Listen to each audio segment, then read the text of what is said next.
Chapter 3, The Wood Between the Worlds. Uncle Andrew and his study vanished instantly. Then for a moment, everything became muddled. The next thing Digory knew was that there was a soft green light coming down on him from above and darkness below. He didn't seem to be standing on anything or sitting or lying. Nothing appeared to be touching him. "I believe I'm in water," said Digory, "or underwater." This frightened him for a second, but almost at once he could feel that he was rushing upwards. Then his head suddenly came out into the air, and he found himself scrambling ashore out onto smooth grassy ground at the edge of a pool. As he rose to his feet, he noticed that he was neither dripping nor panting for breath as anyone would expect after being underwater. His clothes were perfectly dry. He was standing by the edge of a small pool not more than 10 feet from side to side in a wood.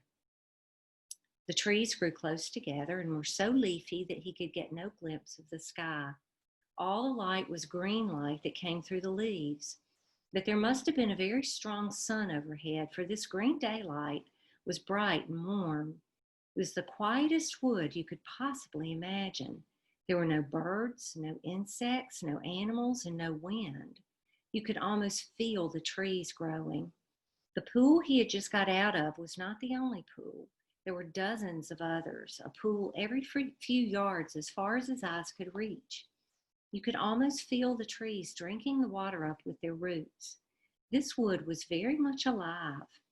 When he tried to describe it afterwards, Digory always said it was a rich place, as rich as plum cake. The strangest thing was that almost before he looked about him, Digory had half forgotten how he had come there. At any rate, he was certainly not thinking about Polly or Uncle Andrew or even his mother.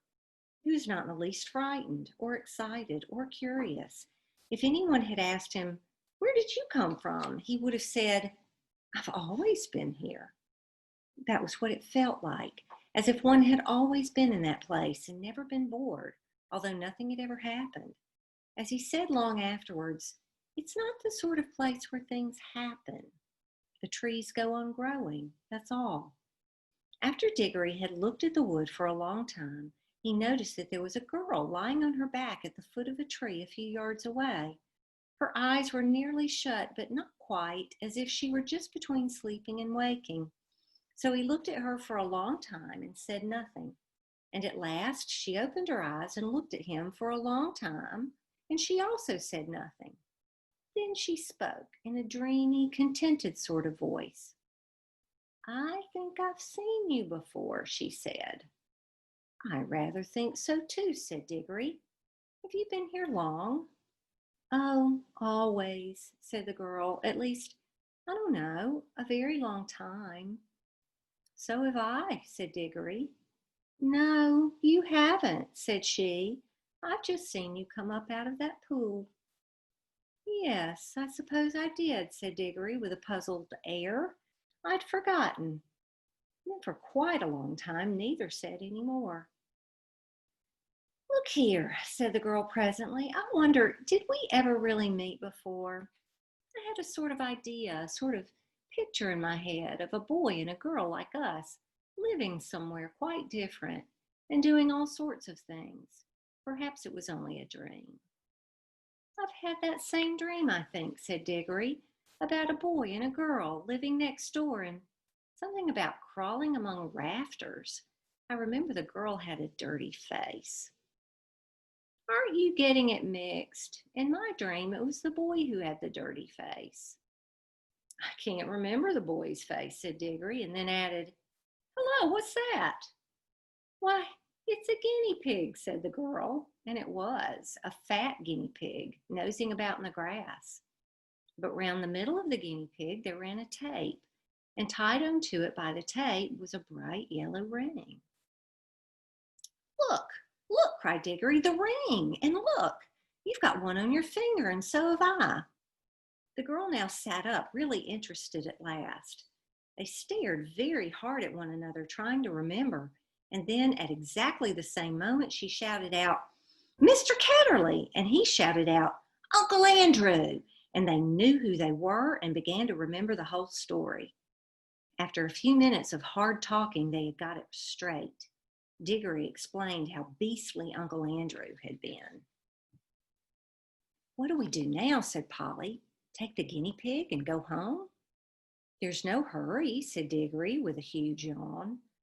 "I think there is," said Polly. "This place is too quiet. It's so dreamy. You're almost asleep. If once we get into it, we shall just lie down and drowse forever and ever." "It's very nice here," said Digory. "Yes, it is," said Polly. "But we've got to get back." She stood up and began to go cautiously toward the guinea pig, but then she changed her mind. "We might as well leave the guinea pig," she said. "It's perfectly happy here, and your uncle will only do something horrid to it if we take it home." "I bet he would," answered Digory. "Look at the way he's treated us. By the way, how do we get home?" "Go back into the pool, I expect." They came and stood together at the edge, looking down into the smooth water. It was full of the reflection of the green leafy branches. They made it look very deep. "We haven't any bathing things," said Polly. "We shan't need them, silly," said Digory. "We're going in with our clothes on. Don't you remember? It didn't wet us on the way up." "Can you swim?" "A bit. Can you?" "Well, not much." "I don't think we shall need to swim," said Digory. "We want to go down, don't we?" Neither of them much liked the idea of jumping into that pool, but neither said so to the other. They took hands and said, 1, 2, 3, go, and jumped. There was a great splash, and of course they closed their eyes. But when they opened them again, they found they were still standing hand in hand in that green wood and hardly up to their ankles in water. The pool was apparently only a couple of inches deep. They splashed back onto dry ground. "What on earth's gone wrong?" said Polly in a frightened voice, but not quite so frightened as you might expect, because it's hard to feel really frightened in that wood. The place is too peaceful. "Oh, I know," said Digory. "Of course it won't work. We're still wearing our yellow rings. They're for the outward journey, you know. The green ones take you home. We must change rings. Have you got pockets? Good. Put your yellow ring in your left. I've got 2 greens. Here's one for you." They put on their green rings and came back to the pool. But before they tried another jump, Digory gave a long, "Oh!" "What's the matter?" said Polly. "I've just had a really wonderful idea," said Digory. "What are all the other pools?" "How do you mean?" "Why, if we could get back to our own world by jumping into this pool, mightn't we get somewhere else by jumping into one of the others? Supposing there was a world at the bottom of every pool." "But I thought we were already in your Uncle Andrew's other world or other place or whatever he called it. Didn't you say—" "Oh, bother Uncle Andrew," interrupted Digory. "I don't believe he knows anything about it. He never had the pluck to come here himself. He only talked of one other world. But suppose there were dozens." "You mean this wood might be only one of them?" "No, I don't believe this wood is a world at all. I think it's just a sort of in-between place." Polly looked puzzled. "Don't you see?" said Digory. "No, do listen. Think of our tunnel under the slates at home. It isn't a room in any of the houses. In a way, it isn't really part of any of the houses. But once you're in the tunnel, you can go along it and come out into any of the houses in the row. Mightn't this wood be the same? A place that isn't in any of the worlds, but once you've found that place, you can get into them all?" "Well, even if you can," began Polly, but Digory went on as if he hadn't heard her. "And of course that explains everything," he said. "That's why it's so quiet and sleepy here. Nothing ever happens here, like at home. It's in the houses that people talk and do things and have meals. Nothing goes on in the in-between places, behind the walls and above the ceilings and under the floor or in our own tunnel. But when you come out of our tunnel, you may find yourself in any house. I think we can get out of this place into jolly well anywhere. We don't need to jump back into the same pool we came up by, or not just yet." "The wood between the worlds," said Polly dreamily. "It sounds rather nice." "Come on," said Digory. "Which pool shall we try?" "Look here," said Polly. I'm not going to try any new pool till we've made sure we can get back by the old one. We're not even sure if it'll work yet. Yes, said Digory, and get caught by Uncle Andrew and have our rings taken away before we've had any fun? No thanks. Couldn't we just go part of the way down into our own pool, said Polly, just to see if it works? Then if it does, we'll change rings and come up again before we're really back in Mr. Ketterly's study. Can we go part of the way down? Well, it took a little while coming up. I suppose it'll take a little time going back. Digory made rather a fuss about agreeing to this, but he had to in the end because Polly absolutely refused to do any exploring in the new worlds until she had made sure about getting back to the old one. She was quite as brave as he was about some dangers, wasps, for instance, but she was not so interested in finding out things nobody had ever heard of before. For Digory was the sort of person who wants to know everything, and when he grew up, he became the famous Professor Kirk, who comes into other books. After a good deal of arguing, they agreed to put on their green rings. Green for safety, said Digory, so you can't help remembering which is which. And hold hands and jump. But as soon as they seemed to be getting back to Uncle Andrew's study or even to their own world, Polly was to shout change, and they would slip off their greens and put on their yellows. Digory wanted to be the one who shouted change, but Polly wouldn't agree. They put on the green rings, took hands, and once more shouted, 1, 2, 3, go. This time it worked. It is very hard to tell you what it felt like, for everything happened so quickly. At first, there were bright lights moving about in a black sky. Digory always thinks these were stars and even swears that he saw Jupiter quite close enough to see its moons. But almost at once, there were rows and rows of roofs and chimney pots about them, and they could see St. Paul's and knew they were looking at London. But you could see through the walls of all the houses.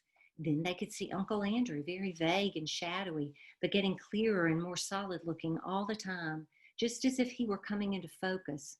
But before he became quite real, Polly shouted, change!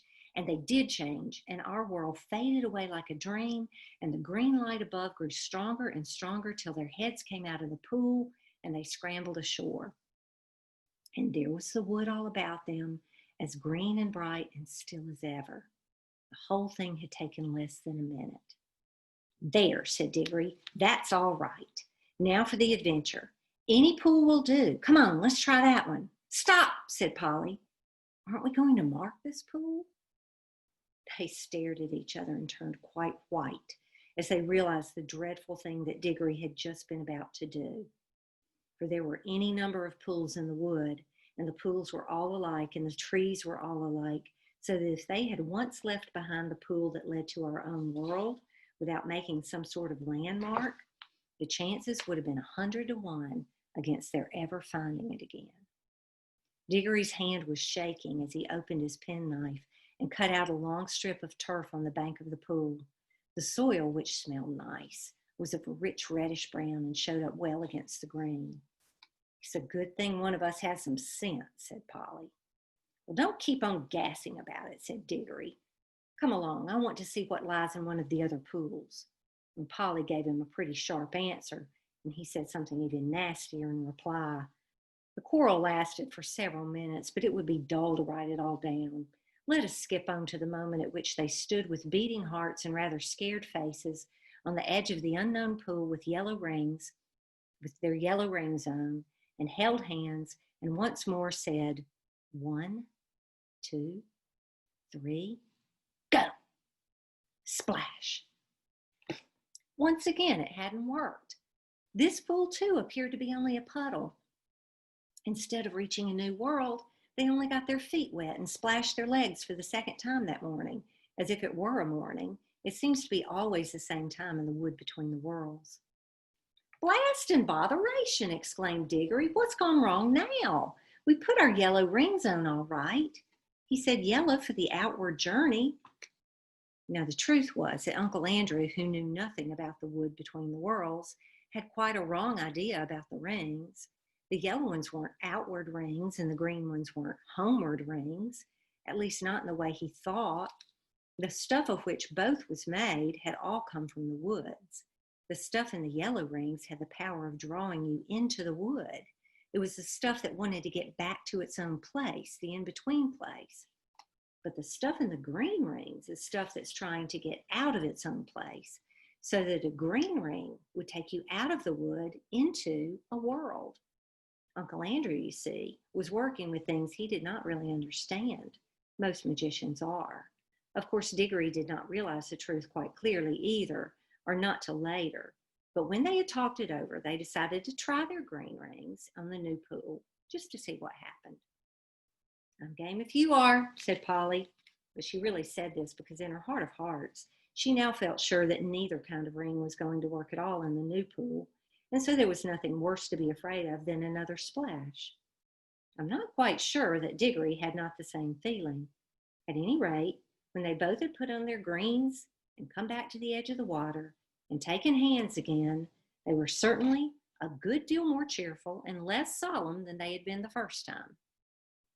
1, 2, 3, go, said Digory, and they